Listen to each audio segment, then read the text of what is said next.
Muy buenos días, muy buenas tardes o muy buenas noches, estimado oyente, según sea la hora y el lugar donde te encuentres. Les saluda y habla nuevamente Nikos Ricoy desde el Ministerio Tinajas, llenando a cada uno con el agua de la palabra. En el día de hoy, en todo el ambiente cristiano que nos rodea, uno de los temas más polémicos y discutidos en la teología bíblica es saber dos cuestiones. Si el Señor Jesús pasó haciendo el bien y nunca pecó, y si él judicialmente no merecía morir, entonces tenemos dos preguntas. ¿Por qué tuvo que morir? ¿Y quién fue el que lo mató? Podría dar las respuestas ya, de forma concreta, pero quiero que antes vea el contexto y las razones que argumentamos para dar al final del videomensaje las dos respuestas. No es que uno quiera generar expectativa hasta el final, sino que antes de contestar estas dos preguntas, que son el lema de nuestro videomensaje, vamos a dar un par de puntos y 8 argumentos. Punto número 1. Cuando hablamos del término compuesto Jesucristo, estamos hablando de dos naturalezas a la vez en un sujeto, es decir, una naturaleza humana perfecta, llamada Jesús, y una naturaleza divina, Dios el Hijo, viviendo dentro de ese cuerpo perfecto. Así como en el Antiguo Testamento Dios habitaba en un arca, ahora en el Nuevo Testamento, en ese arca móvil llamado Jesús, habitaba el Hijo de Dios, es decir, una de las personas de la divinidad, el cual es totalmente divino en toda su esencia plena. Como decía Pablo en Colosenses capítulo 2, en él habita corporalmente toda la plenitud de la divinidad. Necesitamos aclarar esto en primer lugar para que se vea de forma pública lo que creemos teológicamente y en segundo lugar porque es necesario decir esto para saber lo que sucedió en la cruz. En la cruz había un hombre y dentro de ese hombre estaba una de las personas de Dios, el Hijo.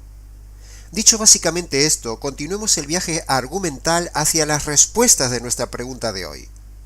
¿Por qué tenía que morir Jesús? ¿Y quién mató al Señor Jesucristo? Pero antes nos falta aclarar el segundo punto. Punto número 2. La Biblia dice y nos enseña muchas veces de forma inferencial las doctrinas que en ella hay, es decir, de forma deductiva o de forma indirecta. Por ejemplo, el caso más claro de esto es el tema de la pluralidad de Dios y el tema de la Trinidad de Dios, donde no se enseña de forma directa, sino de forma indirecta, es decir, de forma inferencial.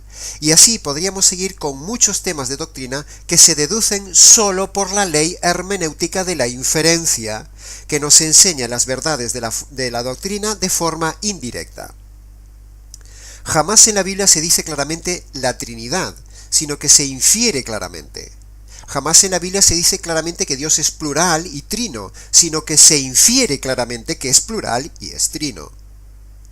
La ley hermenéutica de la inferencia es una importantísima ley universal de interpretación de cualquier tipo de textos, sean jurídicos, literarios o bíblicos. Por lo tanto, es muy importante, estimado oyente, comprender esto para responder correctamente a esta pregunta teológica de nuestro videomensaje de hoy, porque lo que vamos a concluir en este mensaje no se dice en la Biblia de forma directa en ningún versículo bíblico, sino que se dice de forma indirecta, es decir, de forma inferencial.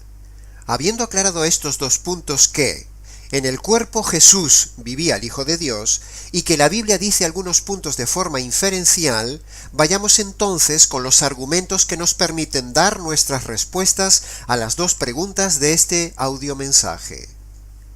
Primera premisa. La Biblia entera declara que Dios es plural, y más concretamente Dios es trino, como ya hemos visto.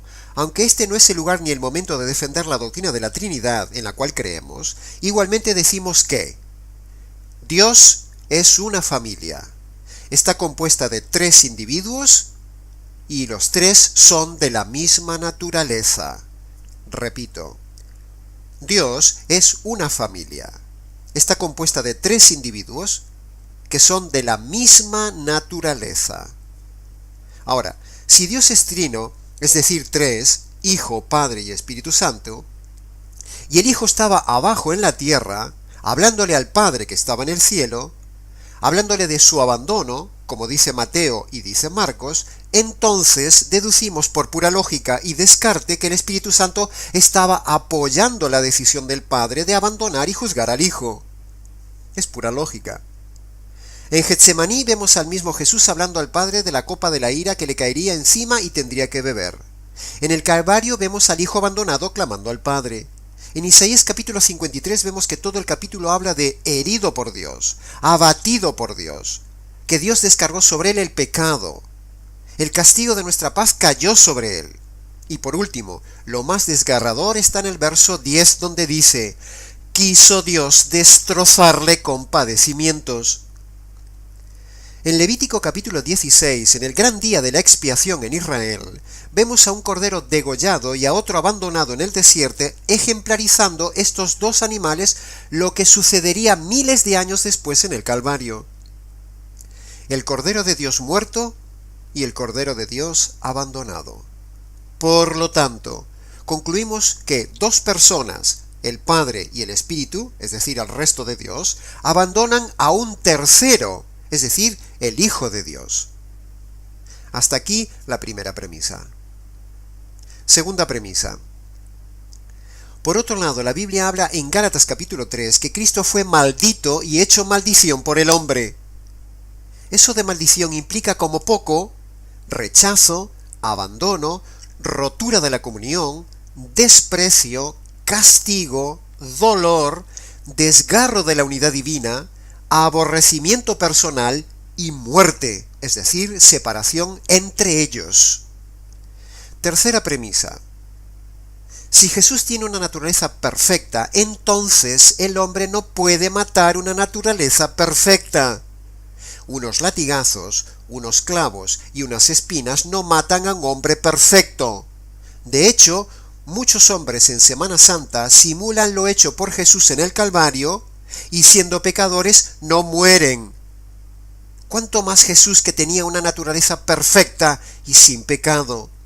Jesús no podía morir, no había pecado, por lo tanto viviría hasta el día de hoy, y el hombre no puede matar una naturaleza perfecta. Por otro lado, si el hombre matara a Jesús, el hombre tendría una participación activa en la salvación, y eso le daría orgullo al hombre y le quitaría gloria a Dios. La Biblia dice que la salvación es de Yahvé, y que Él no cede su gloria a nadie. Por lo tanto, estimado oyente, por estas dos razones el hombre no fue quien mató a Jesús. Y así quedan descartados los judíos y los romanos. Cuarta premisa. El siguiente candidato sería el diablo, pero estamos en la misma cuestión. El diablo no tiene ni la más mínima participación en el Calvario. No podía tocar el Cordero perfecto, lo tenía prohibido. Es más, Colosenses capítulo 2 dice que Jesús avergonzó al diablo en la cruz. Por lo tanto, si el diablo matara a Jesús, el diablo también se llenaría de orgullo y tendría participación en la salvación. Le quitaría la gloria a Dios y eso jamás sucederá. Por lo tanto, queda así descartado que el diablo no mató al Señor Jesucristo. Quinta premisa. Pensemos también esto. El cordero en el Antiguo Testamento solo podía ser sacrificado, matado y ejecutado por el sacerdote en estado puro. Por lo tanto, ni judíos ni romanos ni el diablo pudieron matar a Jesús, porque todos eran impuros. Así que por pura deducción lógica y entendimiento teológico del sacrificio del Cordero del Antiguo Testamento, el único que pudo ejecutar y matar a Jesús fue el Padre en complicidad con el Espíritu Santo, el cual apoyaba dicho sacrificio, ya que Dios es trino. Sexta premisa. Por otro lado, tenemos también el apoyo de la tipificación de este sacrificio del Padre matando al Hijo en el caso de Abraham con Isaac. Isaac era el hijo de la promesa, igual que Jesucristo. Isaac era inocente, no había hecho nada para merecer la muerte, igual que Jesucristo. Y continuando con la similitud, Abraham, representando a Dios el Padre, iba a sacrificar en el altar a Isaac, lo iba literalmente a matar. Es muy clara, estimado oyente, la enseñanza de esa historia. Toda esta historia del sacrificio de Abraham con Isaac tipificaba, ejemplificaba y anunciaba, profetizaba lo que sucedería varios siglos después en el Calvario. Así que Jesús, el hijo de la promesa, como Isaac, inocente como Isaac, fue sacrificado por el Padre. Contundente e irrefutable. Séptima premisa. Tampoco debemos olvidar que el mismo Jesús en Mateo capítulo 25, versículo 41, declara esto: «Apártate de mí, maldito». Esto es lo que dice a todo hombre que no se ha convertido, y esa maldición es precisamente la maldición y rechazo, apartamiento y separación, abandono y castigo que le cayó a Jesús en sustitución del hombre no convertido. Maldición que se ve claramente dicha en Gálatas capítulo 3.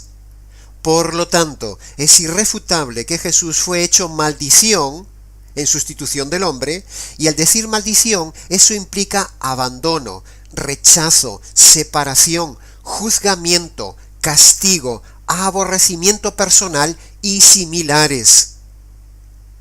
Los sentimentales del Evangelio romántico, los que no creen que Jesús fue abandonado, castigado y matado por Dios, no son capaces de asimilar estas premisas contundentes.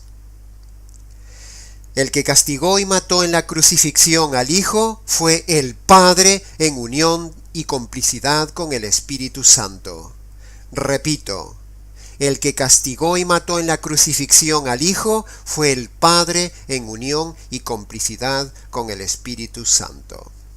Octava premisa. No debemos olvidar, estimado oyente, que la palabra muerte significa separación. Por lo tanto, en la cruz hay dos separaciones a la vez, es decir, hay dos muertes. La primera muerte o separación es la física del cuerpo de Jesús, al cual el Padre le quita la vida. Segundo, la segunda muerte es la separación del Hijo de Dios de la unidad divina, por ser rechazado por el Padre en complicidad y apoyo del Espíritu Santo. Es decir, dos de ellos, Padre y Espíritu Santo, deliberadamente se apartaron, desterraron, desgajaron, desgarraron, destrozaron, los separaron de la unidad divina. Cristo fue separado de la familia de Dios. Esta separación entre ellos se llama muerte espiritual, que es precisamente, estimado oyente, la muerte espiritual que vivirá el inconverso por toda la eternidad, apartado de la presencia de Dios, si no se convierte por medio del Evangelio. Repito, esta separación entre ellos se llama muerte espiritual, que es precisamente la muerte espiritual que vivirá el inconverso por toda la eternidad, apartado de la presencia de Dios, si no se convierte por medio del verdadero Evangelio. Por lo tanto, en Jesucristo hay dos muertes. La muerte física de Jesús, porque está escrito que la paga del pecado es la muerte física, y la muerte espiritual, es decir, la separación que vivió el Hijo respecto del Padre y del Espíritu Santo. Esta muerte espiritual del Hijo de Dios equivale a la muerte eterna o separación eterna de Dios, que es lo que le espera al hombre pecador. Cristo experimenta en la cruz la muerte eterna, porque al ser ellos de esencia divina y eterna, entonces un instante de separación entre ellos equivale a una eternidad. Por lo tanto, el tiempo de separación en el Calvario entre el Hijo y el resto de Dios es equivalente a la eternidad separada de Dios, que es lo que le espera al impío si no cree en el Evangelio. Repito, el tiempo de separación en el Calvario entre el Hijo y el resto de Dios es equivalente a la eternidad separada de Dios, que es lo que le espera al impío si no cree en el Evangelio verdadero. En conclusión, queda demostrado bíblicamente hablando, contra toda refutación, que el que mató al Señor Jesús físicamente Y el que rechazó y separó al Hijo de la unidad divina fue el Padre en complicidad y apoyo con el Espíritu Santo. Pero aún nos queda la pregunta siguiente, estimado oyente. ¿Por qué tenía que morir Jesús entonces bajo la ira del Padre? Respuesta. El Padre mata a Jesús físicamente y destierra a su Hijo de la unidad divina para descargar la ira de Dios y así hacer justicia de las injusticias del hombre, para que esta justicia que merece el hombre no caiga sobre el hombre en la condenación eterna. Para que el hombre pueda evitar que le caiga la justicia de Dios sobre él, por causa de sus injusticias, Dios pone dos condiciones a todo hombre. Primero, que reconozca sus injusticias, es decir, que se arrepienta. Y segundo, que el hombre se apropie por medio de la fe de la justicia caída sobre el Hijo en la cruz. Entonces, al haberse arrepentido y puesto su fe en la justicia de la cruz, esa ira y esa justicia que merece el hombre ya no le caerá al hombre en la eternidad. Esta es precisamente la buena noticia del Evangelio verdadero. En la cruz el Padre descarga su ira sobre su Hijo para hacer justicia de tus injusticias, estimado oyente. Escucha bien esto, por favor. El mismo que mató físicamente a Jesús es el mismo que por paciencia hasta el día de hoy no te ha quitado la vida, pero puede quitártela en cualquier momento para que tú puedas ver esta salvación.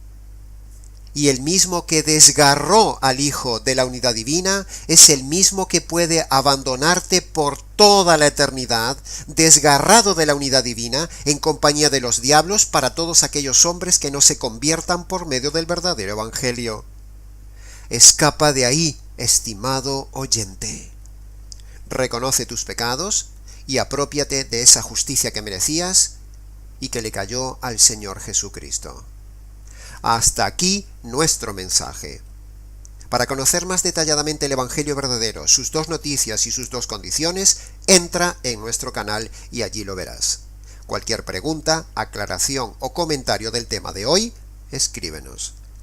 Les ha compartido nuevamente la verdad, solo la verdad y nada más que la verdad desde España, Nikos Ricoy.